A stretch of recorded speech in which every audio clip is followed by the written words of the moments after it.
নমস্কার বন্ধুরা, Annapurna হেসেল with village ফুডে আপনাদের অনেক অনেক স্বাগত। আপনারা নিশ্চয়ই ভালো আছেন, আমিও খুব ভালো আছি। আজ আমাদের বাড়ির রান্না পুজো সব কাটাকুটি হচ্ছে। পুরো ভিডিওটা প্রথম থেকে শেষ পর্যন্ত আপনারা দেখতে থাকুন, পুরোটা সবটাই দেখাবো।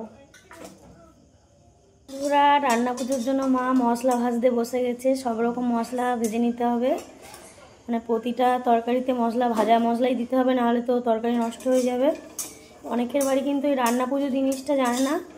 বেশিরভাগ গ্রামের দিকেই রান্না পুজোটা আছে, শহরের দিকে কিন্তু রান্না পুজো মানে অনেকেই জানে না। সব মশলাগুলো কাঠখোলাতে ভেজে নিতে হবে, নিয়ে শিলনোড়াতে গুঁড়ো করে নেওয়া হবে।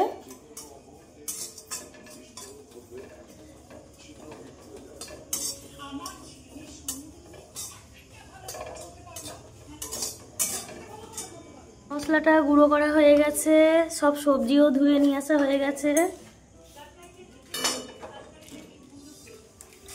চচ্চড়ি কিন্তু প্রচুর পরিমাণে হবে, প্রায় অর্ধেকশির কাছাকাছি চচ্চড়ি আনাজ। কারণ রান্না পুজোতে প্রচুর লোকজন আসে বাড়িতে খাওয়ার জন্য। বন্ধুরা, রান্না পুজোটা তো গ্যাসেতেই হবে, তার জন্য মা স্বস্তিক চিহ্নটা গ্যাসে দিয়ে দিচ্ছে সিঁদুর দিয়ে। আর যারা উনুনেতে করে উনুনেতেও স্বস্তিক চিহ্নটা দিতে হয়, এটাই আমাদের নিয়ম, তাই তো মান্টু? হাঁড়িতেও একইভাবে স্বস্তিক চিহ্ন দিয়ে দিচ্ছে। হাঁড়িতে পুজোর ভাতটা হবে, প্রথমেই ভাতটা করে নেওয়া হবে, যেহেতু ভাতটা ঠান্ডা করে জল দেওয়া হবে।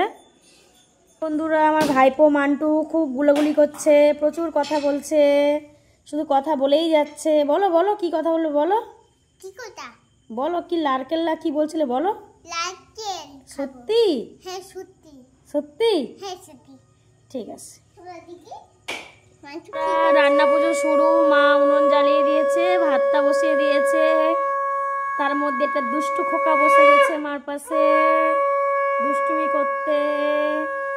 রান্না পুজো করার আগেই শাকটা বাজাতে হয়, শাক বাজিয়ে রান্না পুজোটা শুরু করতে হয়।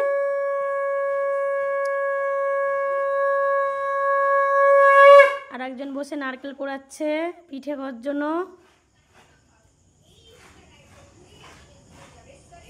রান্না পুজো কিন্তু প্রচুর নিয়ম, অনেক ঠাকুরের কাছে ডেকেই তারপর রান্নাটা বসাতে হয়, কারণ অনেক কিছু আগেকার দিনের নিয়ম, সেই নিয়ম অনুযায়ী বংশ পরম্পরায় হয়ে যাচ্ছে। ঠাকমারাও করেছিল, আর এখন মা তো করছেই, একই নিয়ম ধরে রেখেছে। দেখুন কি আদিক্ষেতা, ছোট্ট ননু হওয়ার জন্য কোলে বসে গেছে।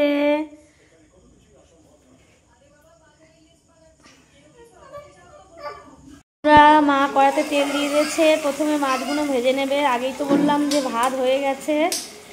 এত কিছু রান্না বান্না কিন্তু কালকেরই সব খাওয়ার নিয়ম, আর আজকের মানে পুজোর ভাতটা রেখে দিয়ে তারপরে তুলে কিছু রাখে রাত্রে খাওয়ার জন্য, আর বাদ বাকি সব কিন্তু কালকে সকালেই খাওয়া হবে।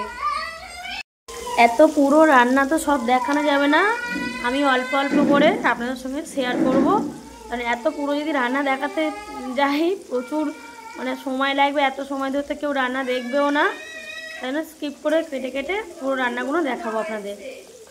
ভাজা হয়ে গেছে, এবারে আলুটা ভেজে নেবে, তারপর পরপর সব রকম সবজি ভাজবো।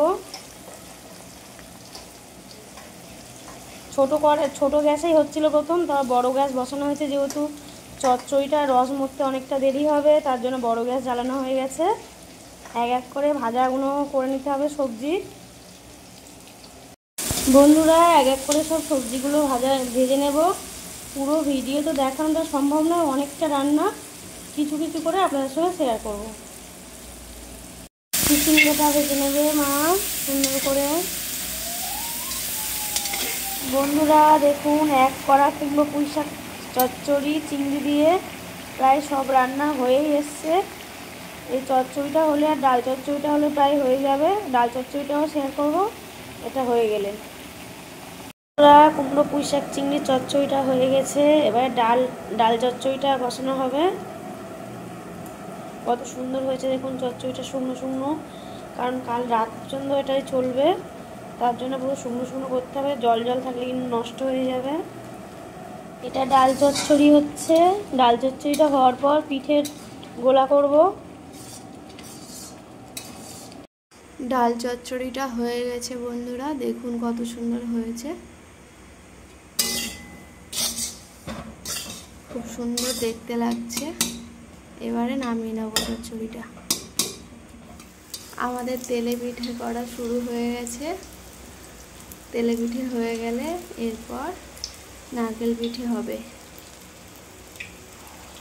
পিঠেটা হয়ে গেছে বন্ধুরা। আমাদের সব রকম খাবার দাবার সব রেডি, থালায় থালায় মা তুলে দিয়েছে।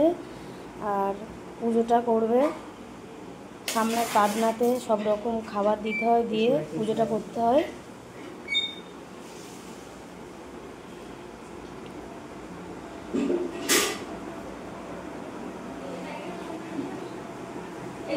বন্ধুরা, এটাই হলো আমাদের রান্না পুজো। আপনাদের যদি ভালো লেগে থাকে তাহলে লাইক, শেয়ার, কমেন্ট করবেন সবাই। আর আপনাদের কাদের কাদের রান্না পুজো আছে কমেন্টে জানাবেন।